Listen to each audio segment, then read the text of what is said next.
record. Okay.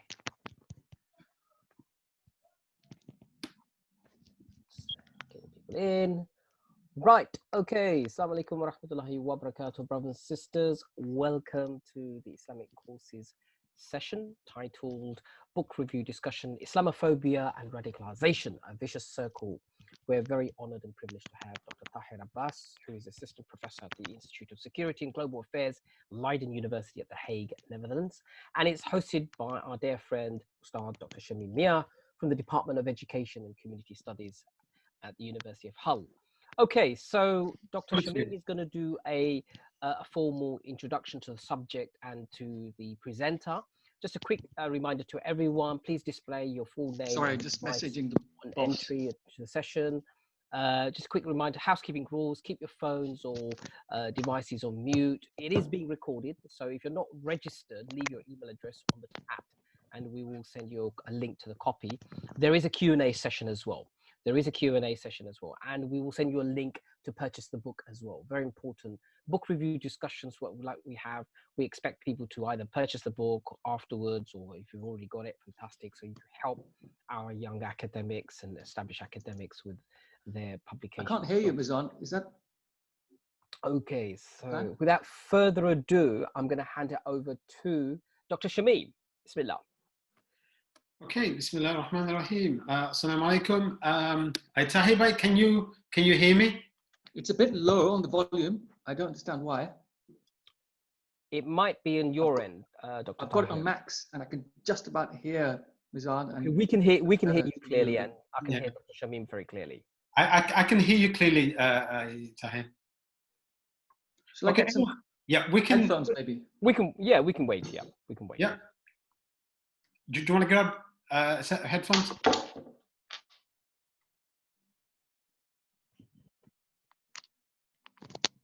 Just a reminder for everyone, I'm just going to put some basic information on the subject on the chat. I'm going to look like much still better. a bit. Yeah, you can hear me okay? Yeah. We could hear you before, to be quite honest with you. Okay. Yeah. I can hear you guys much clearer now. I hope this looks okay from an aesthetic point of view. No, I think it does, yeah. Alhamdulillah. Sorry. Bismillah, hand it over to yourselves. Go ahead, yeah. Okay, thanks. Okay, Bismillah ar-Rahman ar-Rahim. Thank you once again, Nizam Bhai, for organising the Zoom session. It's been highly beneficial.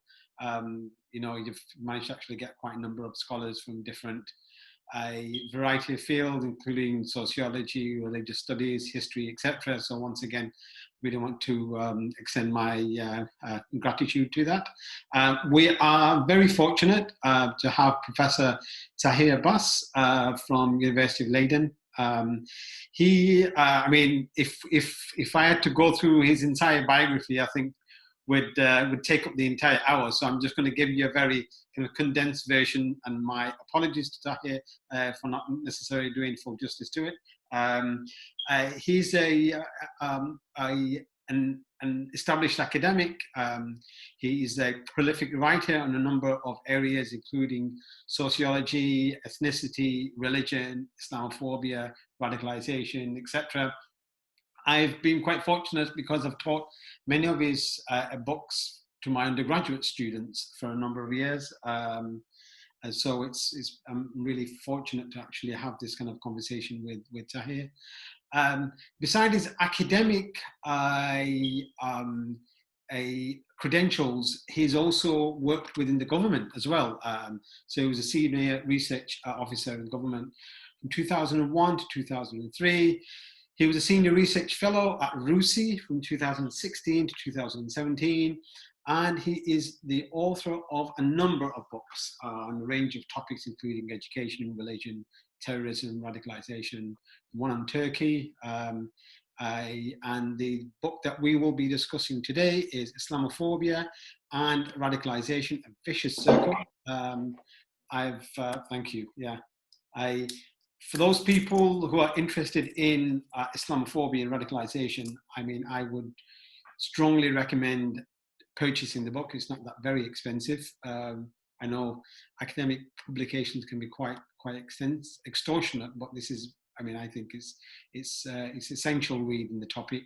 So we'll be using that book as a way of having a conversation. I mean, I have a series of questions, and then hopefully we will open up for question and answers to the wider group. If you can write your questions down, and I can forward those questions to Tahir. So, Professor Tahir, a formal welcome. Thank you for your time. Thank you. Assalamu alaikum. Thank you for the opportunity. Yeah. Okay, so my first question is that the first chapter of your book provides a broad history of the different ways in which racism has evolved from the Greeks through the Enlightenment period and to the present.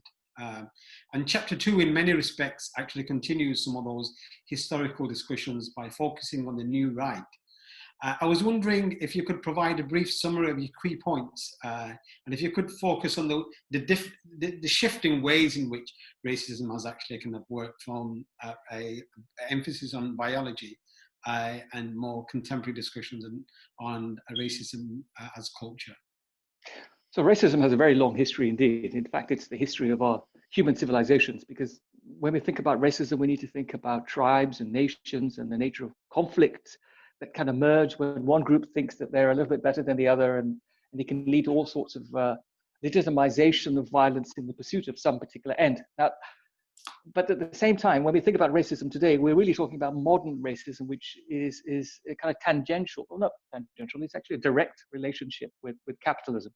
Without racism, there wouldn't be the kind of industrial and modern capitalism that we see today. And the extent of racism that we saw in the development of this type of capitalism is still having an impact in the lives of people of color on a daily basis throughout the world. And the lingering impacts of those aspects of that capitalist formation of racism we find in places like in the once colonial world, when there are still these sense of differences between people on the basis of color. Some of these ideas go back to much wider periods in history, and that's why I was trying to allude to aspects of the past where racism and slavery and the exploitation of people of different color has gone on since the time of the Greeks, of the Romans, of the Arab world for sure. And we know that it played a part and had a role in the time of the formation of Islam during the life of the Prophet and beyond. And we still see the implications of slavery and forced human trafficking and things like that today in the modern world. And I wanted to try and make sure that people understood that there is a historical set of origins to try to underpin, and that this idea of superiority, the idea of the hierarchy of nations, rather of peoples, has been something that's been used as a way to, certainly in the modern period, to buttress and legitimize colonialism and imperialism, as the kind of the idea of the white man's burden, the idea of developing some pseudoscience known as scientific racism, where we put white people at the top and black people at the top. In fact, it's black men who get to be right at the bottom, and black women are slightly higher because they're seen as more manageable, perhaps, or amenable to change. So this has been a historical set of issues around black and white that are at the heart of modern developments to capitalism and its lingering effects. But if we go back right through the classical eras, we've seen these distinctions being played out in various ways and forms to legitimize systems of subordination and control where needed. Mm-hmm. I was just wondering if you can just unpick that slightly. I mean, in terms of the justification of racism, because we tend to assume that science is value-free, objective pursuit of knowledge. But one of the things that we find is that when we look at the relationship between racism and biology, we find that there is I mean, like you mentioned, pseudo-scientific justification. I'm just wondering if you could just unpick that slightly. Yeah, so when we think about race and biology, the scientific racists, they would develop notions to suggest that there are some inherently inferior characteristics of the black race that necessarily mean that it's up to us, the white race, to civilize them. And then in that process, we can legitimize various forms of subordination and control. And then that's the sort of racial biology, and it's borrowed from ideas of Darwinism. And there's a lot of focus on Darwin being a key actor. A lot of the more sinister work, Herbert Spencer, for example, who was related, I think, to yeah, it was his cousin. It was his cousin even. And then Francis Galton, I think people behind the UCL movements, Gobineau across in Europe, they absolutely presented the view that we are the superior race. There is biological and scientific evidence to support it, and we have a mission to maintain that and some kind of legitimate role in that process. So this is racial superiority. This is where we talk about the idea of whiteness and white supremacy, and it's all to do with the idea that there's some inherent notion of some superiority that still is relevant today. And for most people who haven't read a book or two or traveled or met somebody who's different from them and got to know them, they still hold on to very closed, inward-looking, self-sustaining views in relation to the other, because it serves an immediate purpose and one that fulfills some kind of memory that they still have about this. Fantastic. Now, then we tend to find that that idea was replaced with the logic of there is a cultural hierarchy in the same way that used to be a biological hierarchy. And that feeds in quite neatly to discussions around our superior culture and inferior cultures. And we can read into Western European Enlightenment values as being more superior to the more kind of antiquated, obscurantist Muslim kind of culture, if you like. And that obviously feeds in quite neatly in some of the contemporary readings. Absolutely. You could offer some of your observations. Yeah, I mean, so the name Edward Said should ring many bells everywhere across this space. And Orientalism, published in 78, I believe. And that really picked apart this idea that this Western dominance isn't just economic and material, it's also cultural. And this orientalizing of the other is a way of, again, legitimizing this notion that somehow we are better and that we can civilize you, and therefore we have authority in delivering that, and reducing the other into kind of negative stereotypes and generalizations, not noticing nuances and differences. Chinese people are that, Indian people are this. We still have these kinds of impacts around gross generalizations of peoples and cultures. They're all lingering impacts of that part of history. And then they're still part of a lot of the social fabric of people's lives today. Racism has a way of reinventing itself. And this is what I was trying to do in those two early sections of the book. And say, we start with the historical dimension. We see how it plays out significantly during the colonial imperial phases of the West. What we see to do in its sort of shift away from racial markers of difference to cultural markers of difference, which also include religious markers of difference. And when we see a lot of the kind of negativity around Muslims in terms of FGM and grooming and honor violence and things like that, these are all part of that sort of idea that somehow this cultural backwardness is a problem not just for Islam, but it's also a problem for us, especially when they are over here in our societies. And this them and us distinction gets replayed again and again. And that's why I think it's really important to factor in that everything that's actually happening around Black Lives Matter, etc.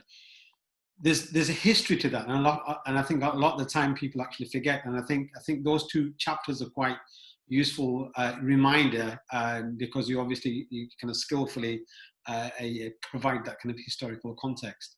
Now, if we can just quickly move on to your discussion around new racism, and then you developed this in chapter 4 and 5. I'm just wondering if you could briefly explore the relationship between Orientalism, Islamophobia as the new racism, because obviously the first chapter was very much about racism. Then you gradually moved discussion about Islamophobia. I mean, the essential idea is that Islamophobia is racism, or that Islamophobia works in the way that racism might work. We recently did this work with the APPG on defining Islamophobia, and that's about where there is a sense of negativity towards perceived or actual Muslimness that can border onto violence, etc. And we do see that the people who are most likely to be victim of Islamophobic attacks are in fact visibly observable women, with headscarves and in particular areas. So it's the idea of trying to interlace notions of kind of racial biological superiority of the other and a cultural superiority of the other in this notion of that somehow Muslims represent the least desirable other because we are immigrants, we are minorities, some of us are also have darker skin, and it sort of conflates this space around othering, but then it's also legitimized by these systems and these processes, and how it all ultimately still links to capitalism. The Muslim world is being exploited externally and internally. Some of the internal exploitations are because of external exploitations. 80% of the Muslim world was under colonial rule. Today, some of those countries are still struggling with coming to terms with their identity, national identities, their cultural relationships with each other, and sort of the lingering impacts of racism are still being felt in those post-colonial settings. So it's really just a way to try and capture it, and calling it new racism is only half as useful as trying to say that Islamophobia is a kind of racism, and this is the kind of racism that is some of the most pertinent today. But as you mentioned earlier, it's not just always about religion or culture. Color still plays a role, and color racism is as powerful as it has ever been.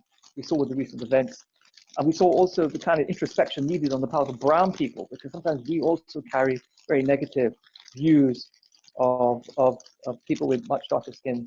And I know from my upbringing in the kind of conservative, small C, Muslim household, Christian values, lots of casual racism creeps in and sexism creeps in all the time.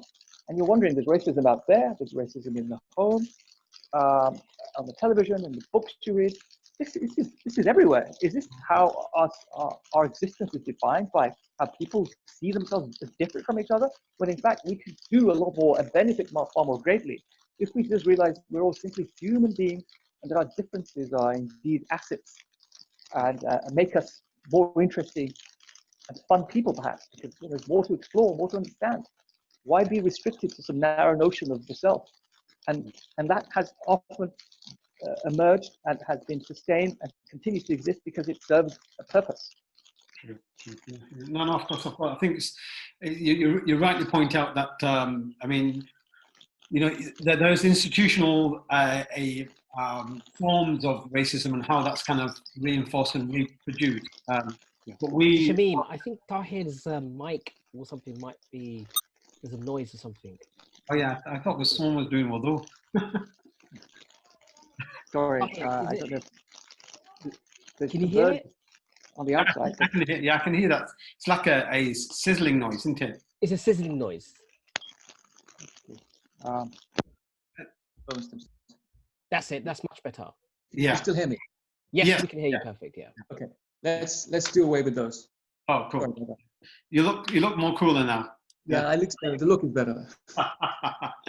Okay, so so thank you very much for that. I mean, I think we ourselves, I mean, there's been a lot of discussions about the role of Islamophobia within the broader Muslim kind of culture and Muslim community as well. So I think that's perhaps really important, and I think that needs to be flagged up. And I think, you know, for a separate section. So thank you very much for flagging that up. So if we can just skip to chapter 9, where you kind of explore the role of radicalisation of the far-right groups in Europe. And I was wondering if you could unpick the operational tactics, i.e.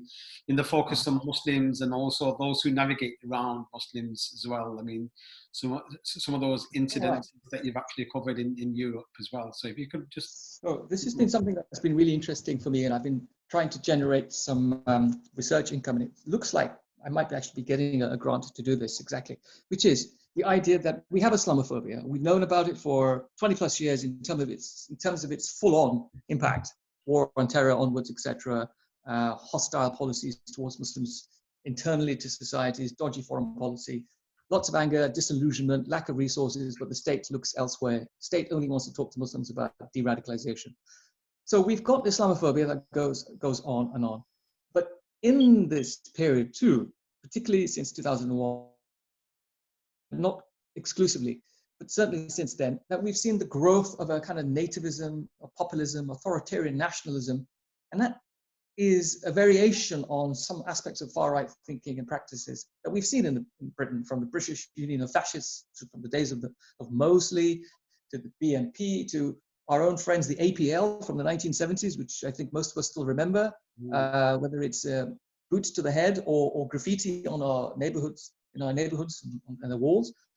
And what we see today, things like Britain First and the EDL, which started off life as a bunch of football hooligans, who actually formalized themselves as EDL in Luton. And in Luton, we see the growth and emergence of Al Majroon, two organizations that sort of are similar. Young people in local areas, feeling the pressures of lack of identity or a purpose in their identities, and going elsewhere for a kind of bigger ideological purpose or a vision.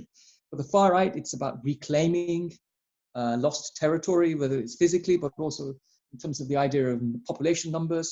This is definitely creeping into a lot of far right practice, a lot of far right extremism and violence when they talk about depopulation and kebab removal, which is a very really horrible term, and it's related to the war in the Balkans.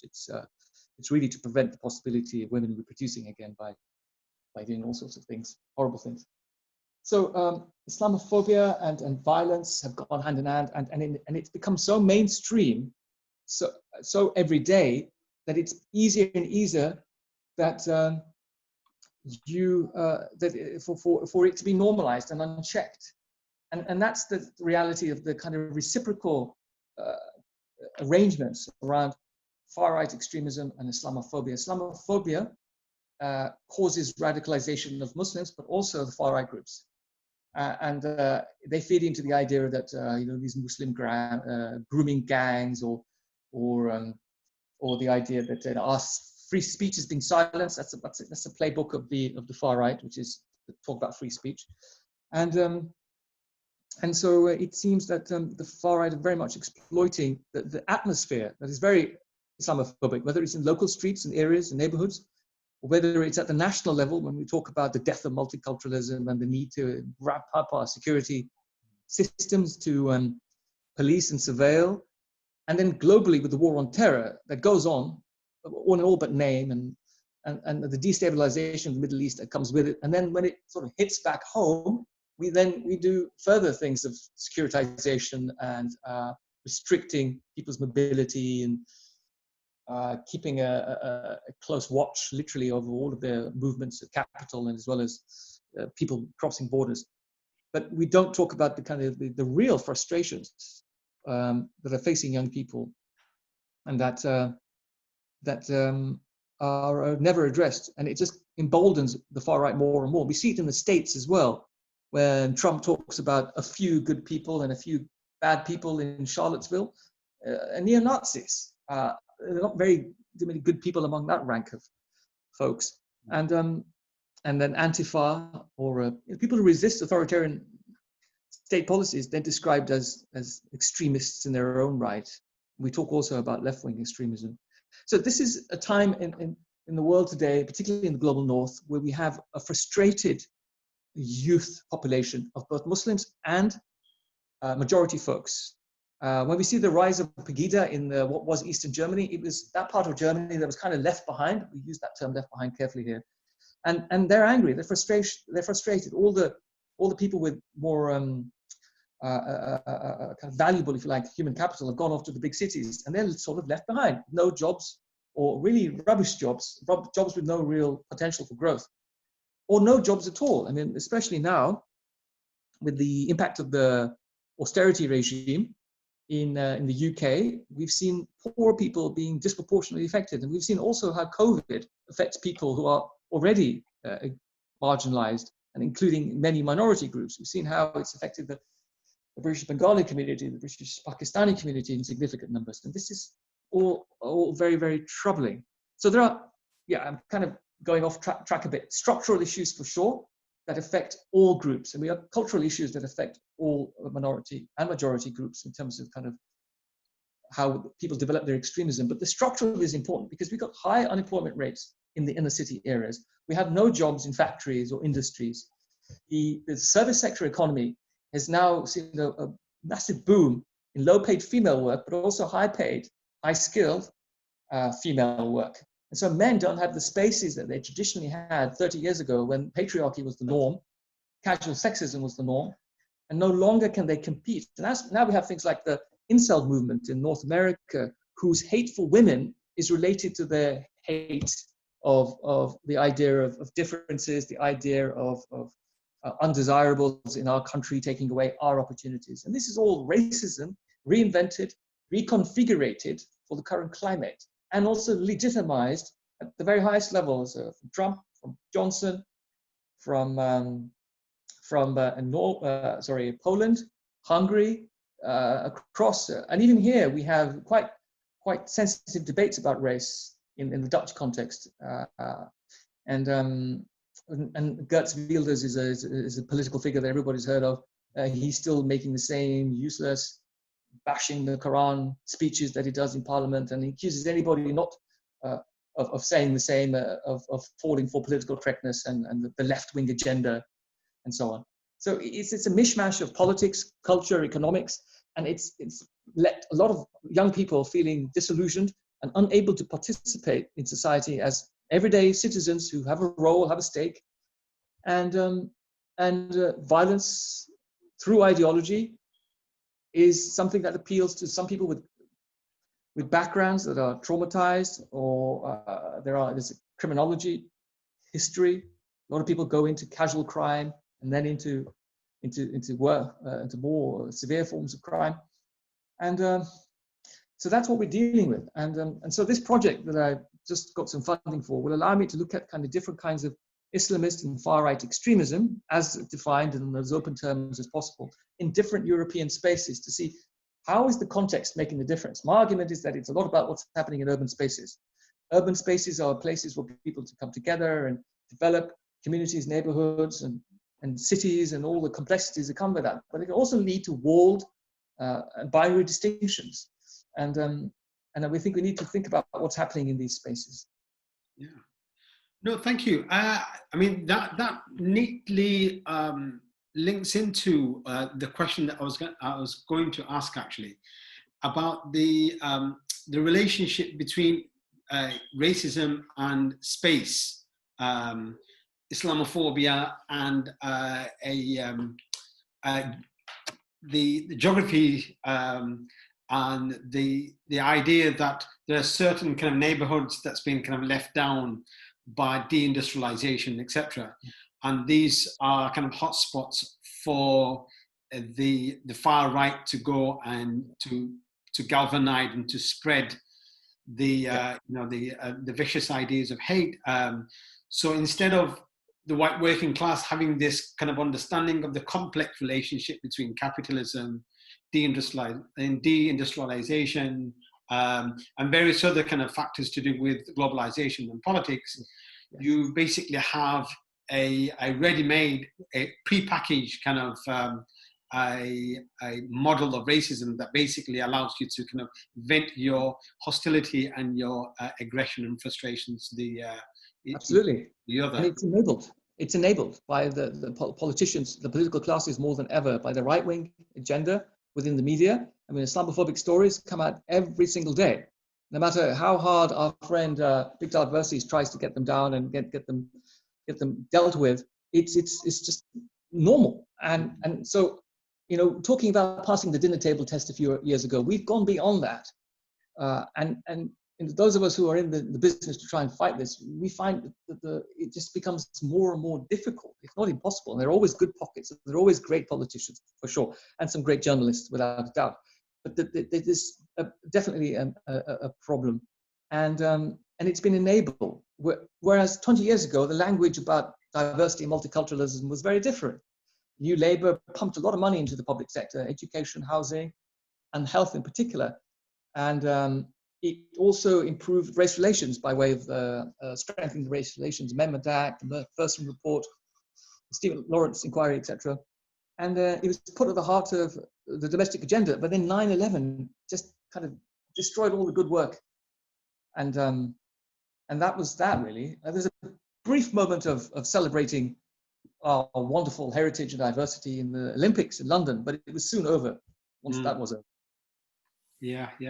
No, I was just wondering, because obviously, I mean, we're very fortunate to have someone like yourself, because you've got an eye in the UK and having a very good understanding of how Islamophobia and racism actually works, both in its historical context, but also in the contemporary manifestation. And you've got the same a experience in in Europe as well. I was just wondering if you could basically, because in the UK, the left has been very sympathetic to minority communities and the Muslim communities. I mean, I'm thinking about The Guardian and the sympathetic kind of media representation following 9/11. We've got, the Institute for Race Relations, Sivanandi, Arun Kundnani, and various other people that have kind of come from that. So we've been very fortunate, to have that kind of level of support and sympathy. That's not been the case in Europe, has it? I mean, Europe has got a very strong arm of Islamophobia as far as the left is concerned as well. So we're just wondering if you could kind of just offer some of your observations on that. So one of the reasons why I took this job in the Netherlands a couple of years ago is that I've always thought the Dutch were a bit more liberal and a bit more progressive and a bit more, certainly more different from some of the tougher notions of identity and nationhood that affect perhaps countries elsewhere. I mean, it was less appealing to want to work in France because I think there are quite, in French academics, they're extremely Marxist or extremely atheist. So I generalize. But the point here in the Dutch context is that there is some anti-racism activities. And in the light of the George Floyd events, I know that recently I was selected to take part in the faculty task force to improve our diversity. We have one brown academic in our institute, me. It's a situation that everybody recognizes as a problem. We have, most of our Dutch students are majority Dutch nationals. We don't get enough Turks or Moroccans. And we need to do something about that because maybe Leiden is seen as a bit of a stuffy institution. And we're working on that. We're also working on our complaints procedures and harassment procedures. We're also trying to think through that there have been historical inequities at this university and across Dutch society. And this is a moment to address them. And this is coming right from the top of the sort of vice-chancellor level. And so it's really a good moment to address those problems of race relations. But this is also the country that has Zwart Piet, which translates to as Black Pete. So the myth invented about a couple hundred years ago is that as Santa Claus comes, it comes on his ship, lands on the shores of the Netherlands and travels into town and gives gifts to the kiddies. The kiddies get gifts from people who are basically in blackface, and they're supposed to represent his assistant, Santa's assistant, who's called Black Pete. And he's done that because he's gone black due to the kind of chimney blackness. But it's completely baloney in terms of kind of mythology. It's made up. It's nothing to do with particular Dutch history, and it's very racial. And it's no coincidence that the blackface is also what is seen as kind of representation of Black people and the Black world that was colonized by Dutch colonial history. It was pretty brutal, but not as brutal, say, as the Belgians or the Brits in Kenya and elsewhere. But it's definitely brutal towards the Indonesians, particularly as the War of Independence came about. But they had indentured labor over there big time. So there's pockets of good here. There's pockets of progressiveness, but there's also pockets of casual racism. And I noticed that, and we talk about that, but we're trying to address it. We're trying to build systems and apparatus to improve our visibility, to improve the quality of progression, of development in terms of careers, and to see this, we're at the Institute of Global Studies. It's no good talking to each other in very Eurocentric terms. The world is out there, and we've got to embrace it. And that's how we've got to bring it here to the university, which is the bastion of freedom, which is the motto translated. Fantastic. Yeah. So it's in patches, good and bad, and I suppose as it is in the UK, there's good and bad. There's good and bad everywhere. I was in Turkey for 5 years, and the kind of racism we get towards Kurdish folks is an issue, known as, sometimes in literature in the 70s and 80s, are referred to as mountain Turks. They didn't even want to use the word Kurds to describe them. But there were some kind of pre-Turks. They couldn't quite reach the status. But what is it to be a Turk anyway? You're kind of a mishmash of different ethnicities and geographies, all concentrated in a kind of really limited land space, given how wide the Ottoman Empire was. And Black African immigrants and workers, they are notably racialized in the Turkish context. And we also know that it's a problem elsewhere. But here in Europe, there's a lot of work to do. But I'm glad that, you know, it's here and not places perhaps elsewhere in Western Europe. And it's only 45 minutes away from Birmingham, which is the center of the universe, of course. Yeah. Birmingham Sharif, yeah, of course. Ms. Miah, because I know we've got about 25 minutes left. So if we can encourage people to send in their questions, that would be much appreciated. That's fine. Yeah, I'm going to put a notice out. In the meantime, just yeah, I've got about three more questions, and I'll put the questions through the chat. And those who want to ask questions directly to Dr. Abbas and yourself, they can raise their hands on the Zoom and I'll unmute them. So Bismillah, you've still got about 10 minutes before we Fantastic. go. Okay, thank you.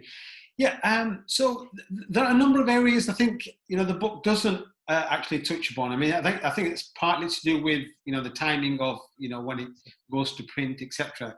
I mean, you did mention the discussion around the definition of Islamophobia and the APG. And some of the kind of the strong resistance that was a experience both within the media, but also some of the kind of the politicians and the Conservative Party, etc. So I'm just wondering if you could just expand upon that. Yes. So colleagues as part of the APVG, Baroness Bassi, Nazir Ahmed, Afzal Khan, and many others. Baroness Paula Odin, for sure. People I've known for a long time, all good people, trying to keep pushing on this, and they know what it's like. They know what they face. They know what they hear in the corridors of Westminster. They know what they get told. They get things like, you know, go back home said to them. Jasmine Qureshi has reported that in The Guardian, that there's Islamophobia in Parliament. It doesn't get heard. But they're trying to, they worked hard to try and piece together the definition of Islamophobia so we can, you know, go beyond the idea that this is a kind of general problem to some kind of enforceable system of prosecuting individuals, perhaps, or getting greater recognition of the problem, and hopefully in a way to try and reverse some of the negativities around it.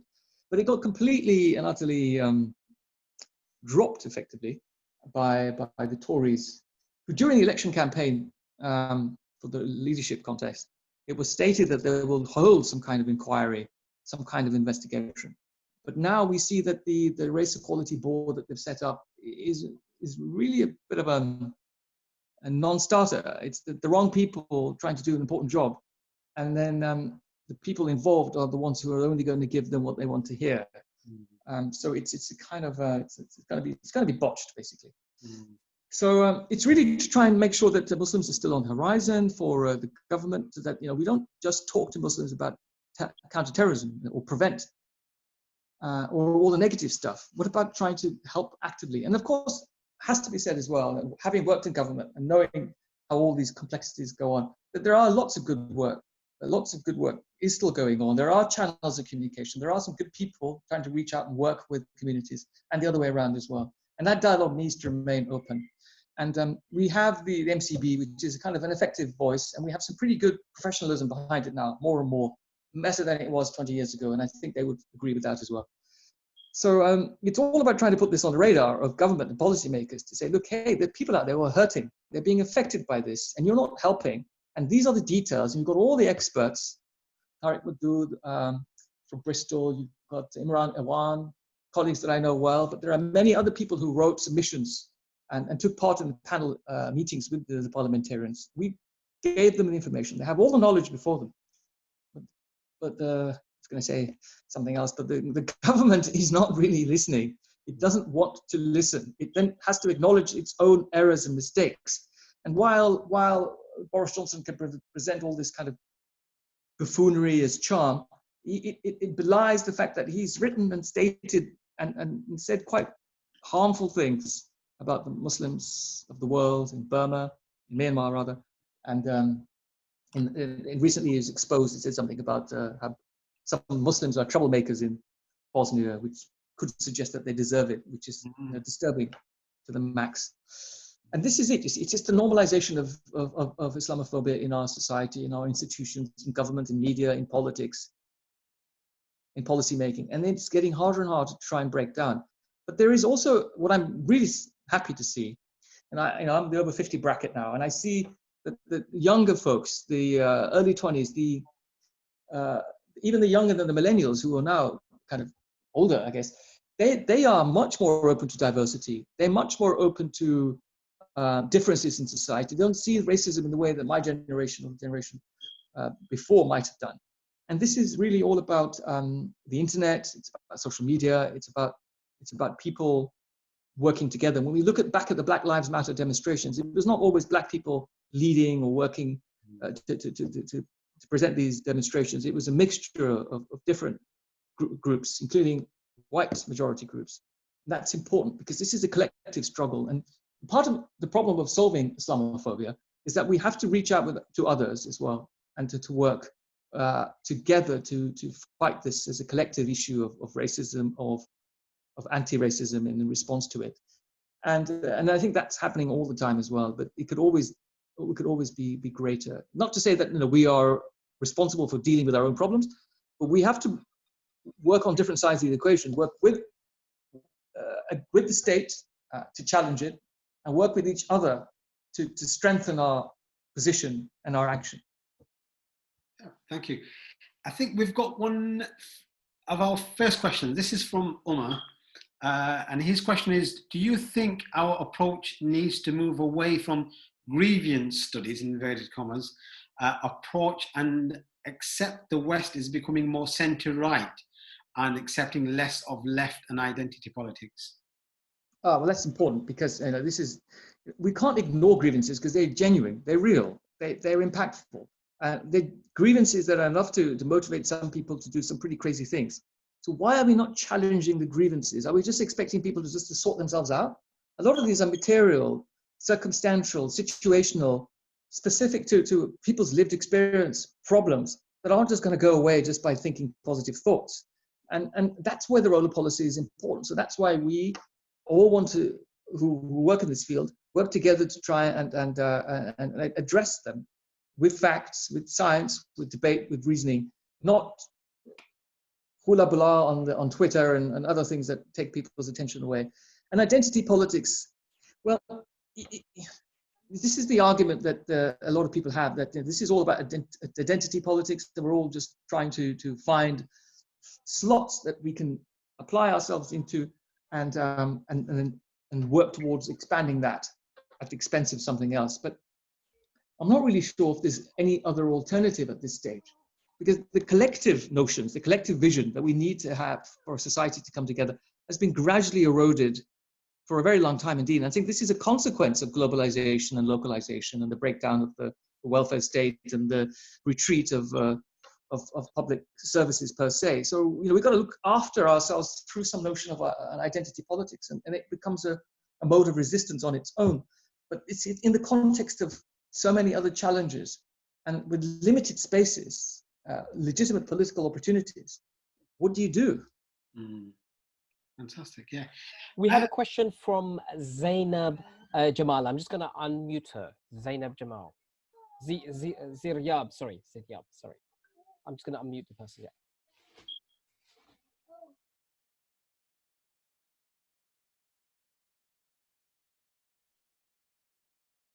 Sister?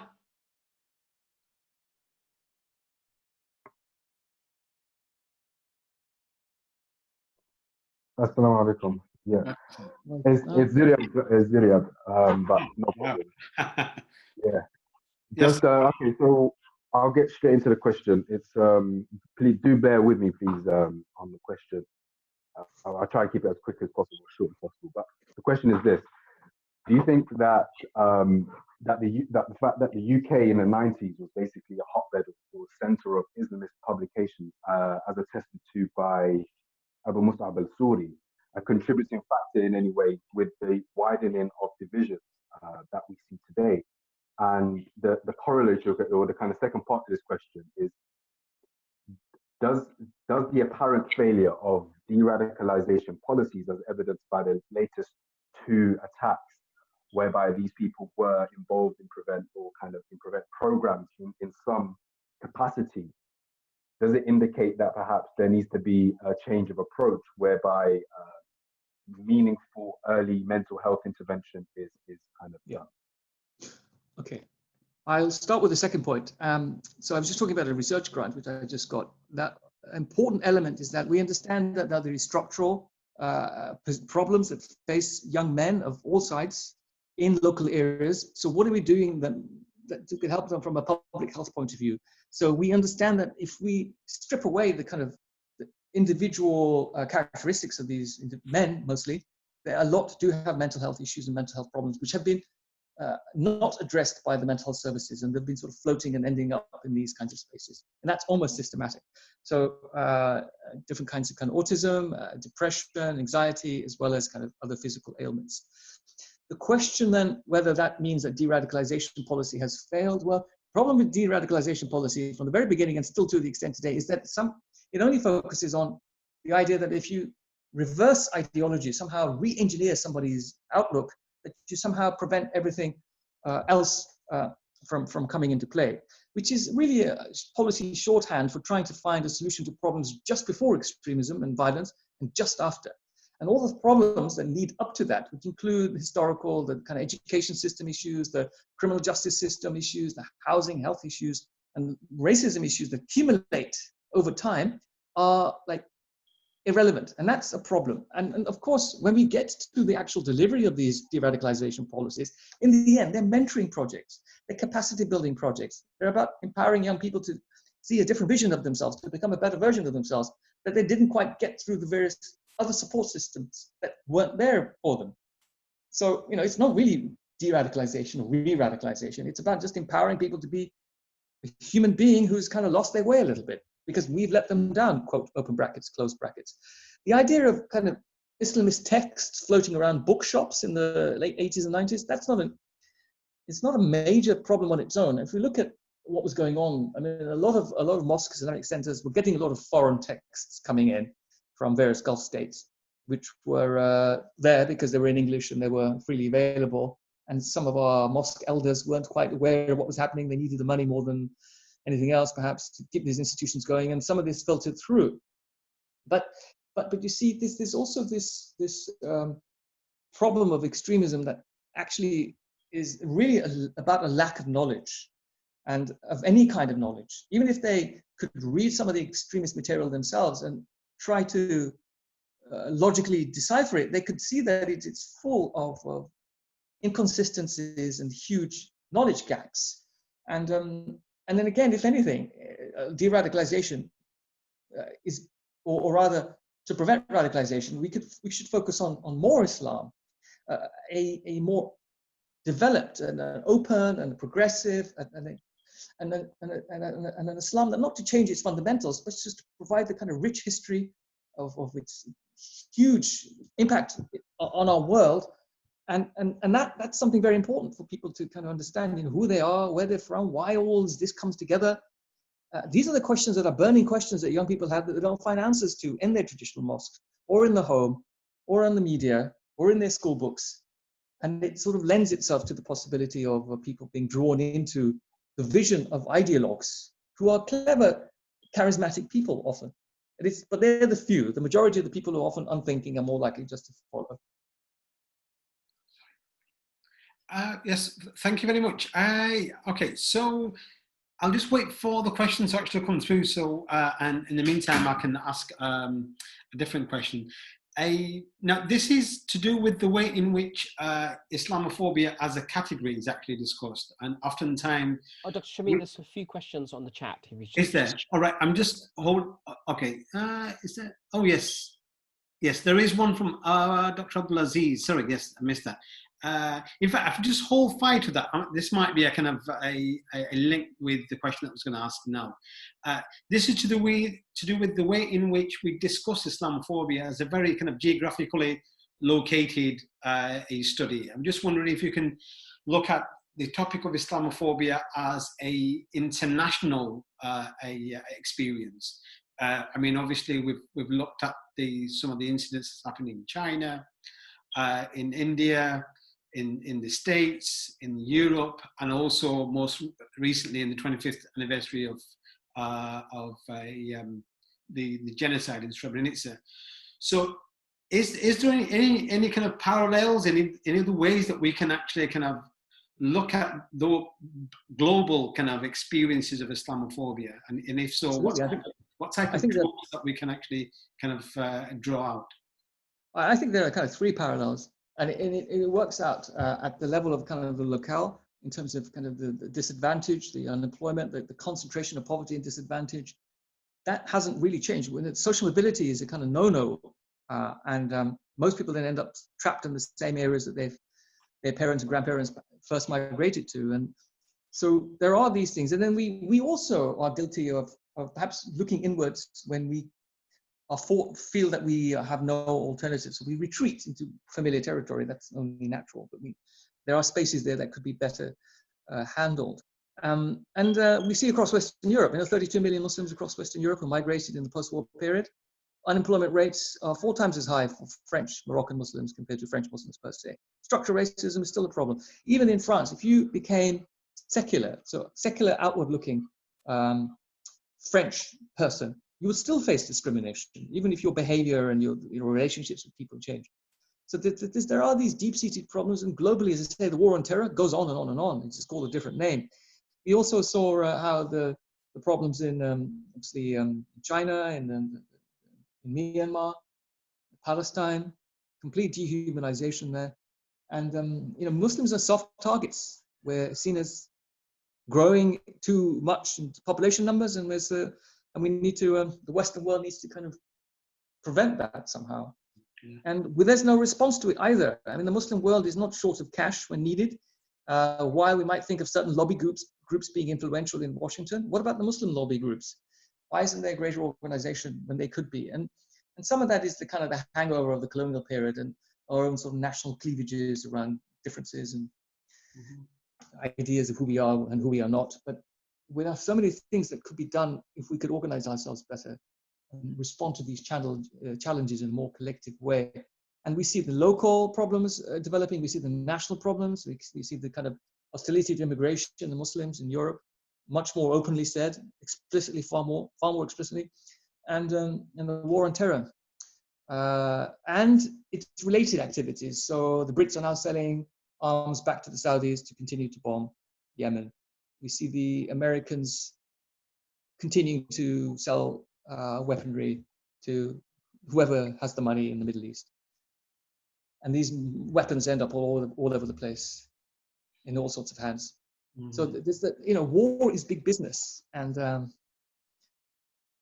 way the defense contracts are handed out without deeper scrutiny is also a problem of the industrial military complex in the US. But Britain, one of its greatest exports is the sale of security, counterterrorism services, and technology. Yeah. There is a cluster of questions around the focus of Islamophobia and identity politics, and the emphasis of not necessarily looking at the external manifestations, but rather looking into the Muslim community. So we have a question here from user 123. He says, you don't seem to show any responsibilities from the Muslim communities and their racism and their lack of interest to build their own capacity. There is also another question, related one from Abdul Aziz. He says, don't you think that Muslim countries' policies exaggerate Islamophobia as an excuse for their own foreign policy? We have another question from Mustafa, and he basically raises the question about, is there a competition between races and religions over identity politics? So I think there is a cluster of saying, okay, we get that the West has always treated Muslims in this particular way, but don't we have any responsibilities for us to organize? Because otherwise we are constantly blaming external factors and not necessarily looking in. Totally. When I first started this conversation, I talked about how racism was surrounding me back in the 70s and 80s at home and in the neighborhood, because we brown folks from South Asia, we also carry our particular racisms and our our sense of our tribal identities versus others. And we've got to really break that down. I mean, Islam is one of the most powerful anti-racist messages on the planet. The Prophet's last sermon, recall that. Who gave the first call to prayer? And what did Islam do in that early period to abolish things like slavery and racism? It's inherent to the very idea of Islam. We need to kind of reclaim that. And that means that we have to ask tough questions about our elders, about ourselves, what we read, what we think, what we say, what we believe.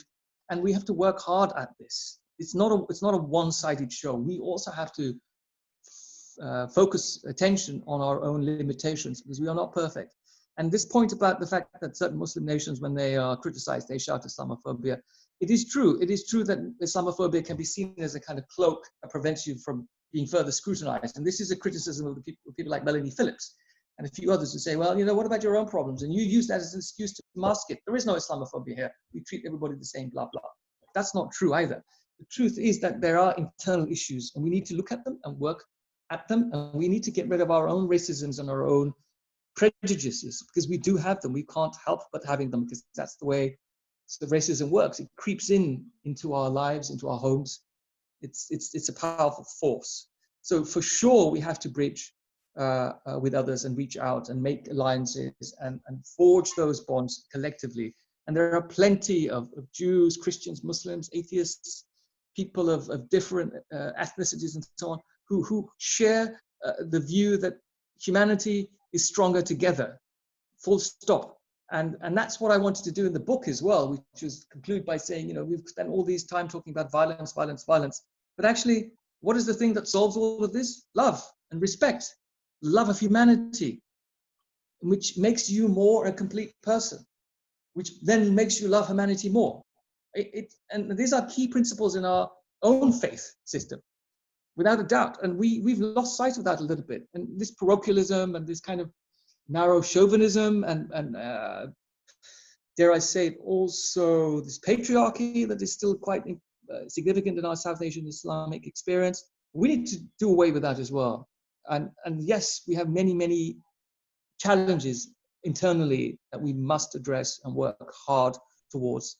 It's not about either or, you know, we don't want to sort of, but it's always the West. Yes, it is the West, but we also have to do our own thing and get that right. We've got a few minutes before we finish, Dr. Shamim. Yes, thank you very much. I'll try and group these two questions together. It's always the case, the last couple of minutes to get the questions flooding in. There's a question from Idris. He says, if we're framing this within the nation state model, why not focus on citizenship rather than religious and identity politics? Yeah, I think that's a lot of questions around kind of identity politics at the moment. Of course, because kind of we're pocketed in our small, relatively small, not always, isolated communities. We don't really have contact with others. So in the late 1990s, Labour's first term, there was a focus on citizenship education, and that was something that was introduced in the curriculum as well. I think Plunkett was quite a fan of that. It was a bit amorphous. There wasn't really any clarity on what it meant. You know, you talk about parliament, you talk about democracy, but it's about you seeing your role as an individual as part of a greater collective, and that everything you do has an impact on that greater collective. And citizenship, therefore, is important to think about. And but again, you know, some of that has dropped off the radar in the last 2 decades, where the government has been looking elsewhere in terms of the Brexit story, in terms of left behind folks. It's really not interested in developing and looking ahead. Its vision is narrower. It's focused on friends in the City of London. It's focused on the financial sector to keep the economy going. And we have to therefore bridge our class-based and our ethnic-based and faith-based politics to try and challenge what is a narrow vision of the world that's held by these inward-looking, self-selecting elites who are taking the country in a very dangerous direction. I think we have a question from Mohammed Farouki. I think he's one of my PhD students, so I'll kind of get that one in really quickly. He says the main issue, be it racism or Islamophobia, is the perceived threat to personal safety and security imposed by those that are different. Unregulated platforms on social media provide significant exposure to hate, fuel disinformation presented as fact, efforts to immolate the status quo are quashed by acts that are used to fuel racist, Islamophobic rhetoric. How can this be addressed? So, sorry, what's the question in that? I think the question is about the way the unregulated platform within social media and how that kind of, because obviously now, I mean, it's all post-fact really. It's all interpretations. And once it's there, it takes on a truth of its own. That's very true. We're living in a kind of post-truth climate where fake news is the news, where experts are derided, where the idea of independent scientific knowledge is seen as kind of almost irrelevant. Let's just look at the whole COVID policy of part of the government. Yeah, the social media instruments are in the hands of the private sector, so they're just in it for profit. And whether it's good or bad or hateful or loving, it's all money in the end. There have been greater attempts. I know Facebook have taken down much more hateful material in the past because people also just share them without really reading them. That's another act that people do. They sort of push these things on. Well-meaning, well-intentioned people, but not really aware of what they're actually sharing. Older folks are more likely to do that. There's also the realm of fake news. I think Finland or one of the Nordic countries has the best system or the best education system for teaching young people how to decipher fake news and not react and not respond and not get agitated, etc. So we need some education and awareness. And these platforms, at some level, are a complete waste of time. They provide no real benefit. They're supposed to be an effective communications tool, but they end up becoming a site for venting fury, or if you want to be proud of achievements, you put it on Facebook, and if you want to show yourself, you put it on Instagram. It's all very superficial. It plays on our emotional, psychological needs and wants. The big tech companies know exactly how to tap into our emotions to make huge profits, and the big 6 tech companies are effectively running the show. Fantastic.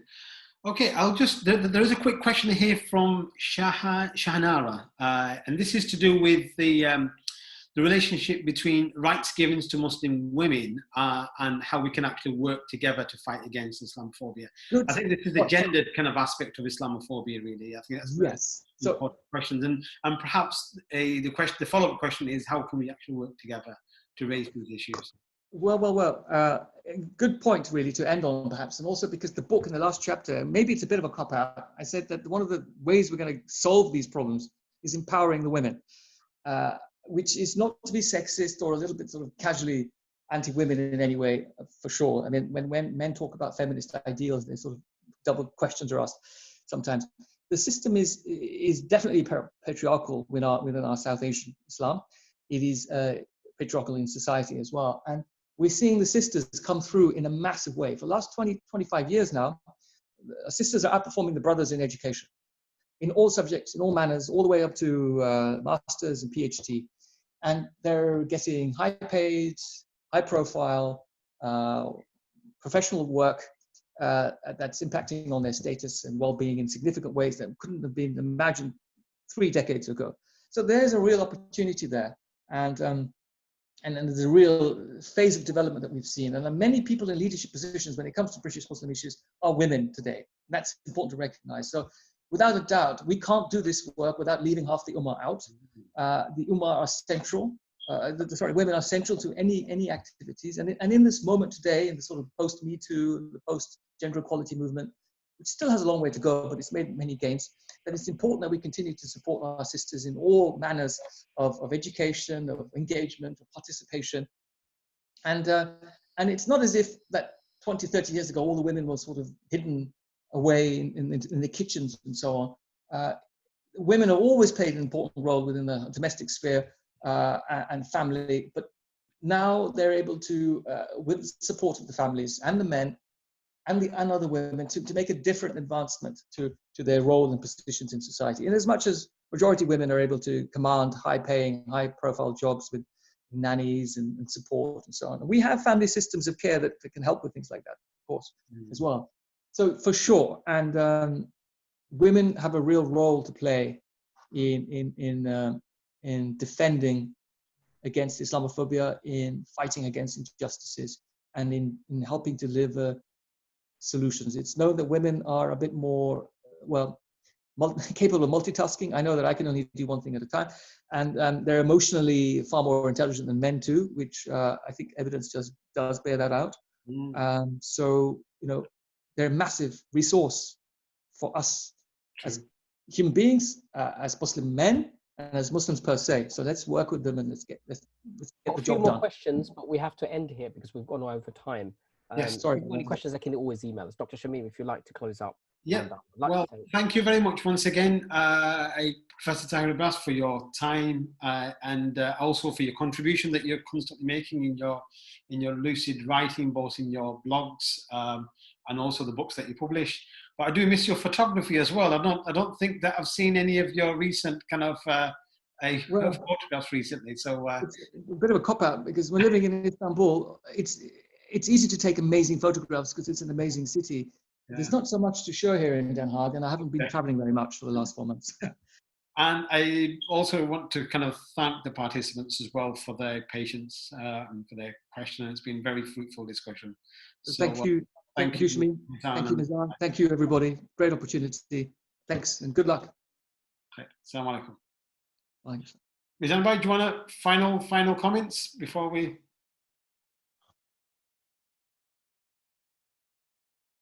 Oh, I think he may have left. Anyway, take care. Assalamu alaikum. Well, take care.